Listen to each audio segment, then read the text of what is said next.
My parents gave my college fund to my golden child sister. 5 years later, they begged me for help. Growing up, there were two sets of rules in my family. One for my sister Chloe, and one for me. If Chloe got into trouble, my parents made excuses. If I made a mistake, I got punished. Everyone in the family knew it. Nobody talked about it.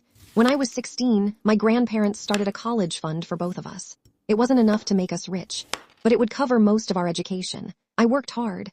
Good grades, part-time jobs, scholarships. I had a plan. Chloe had a different plan. Parties, shopping, skipping classes. My parents always bailoed her out. Then came the bombshell. A few months before college, my father sat me down. His face looked guilty. My stomach immediately dropped. The college fund was gone. Every penny. Apparently, Chloe had gotten into financial trouble. Credit cards, personal loans, a car she couldn't afford.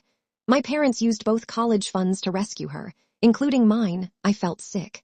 Years of planning disappeared in one conversation.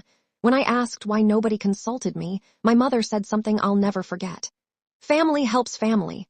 Interesting, because nobody seemed interested in helping me. I ended up taking student loans and working nights while attending classes during the day. It was brutal. Meanwhile, Chloe continued living exactly the same way. Expensive vacations, designer bags, luxury restaurants, all funded by my parents. For years, I stayed quiet, not because I forgave them, because I was busy building my own life. After graduation, I landed a good job in technology, then a better one. Then I started my own consulting business. Slowly, things changed. By 30, I owned my own home, had no debt, and finally felt successful. Then karma arrived. My parents retired earlier than expected. Unfortunately, they hadn't saved enough. Why? Because they'd spent decades rescuing Chloe. And Chloe, she was still irresponsible. At 34, she was drowning in debt again. One afternoon, my parents called. They wanted to meet. The moment I walked into the restaurant, I knew what was coming. My father looked nervous. My mother couldn't make eye contact. Then came the question. Would I help them financially? Apparently, they were close to losing their house. I sat there quietly, thinking about the college fund, the loans, the years I spent struggling. Then my mother said something incredible. "We sacrificed so much for this family." I almost laughed. Sacrificed? Really? I finally asked the question I'd waited years to ask. Where was family when my college fund disappeared? Silence. Complete silence. My father stared at the table. My mother started crying. But for once, I didn't rescue them from the consequences of their choices. I calmly explained that I wasn't responsible for fixing problems they created, especially problems caused by years of favoritism.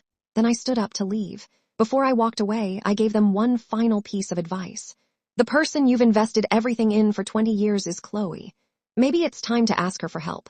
A week later, relatives started calling me selfish. Funny how people always volunteer someone else's money, not their own.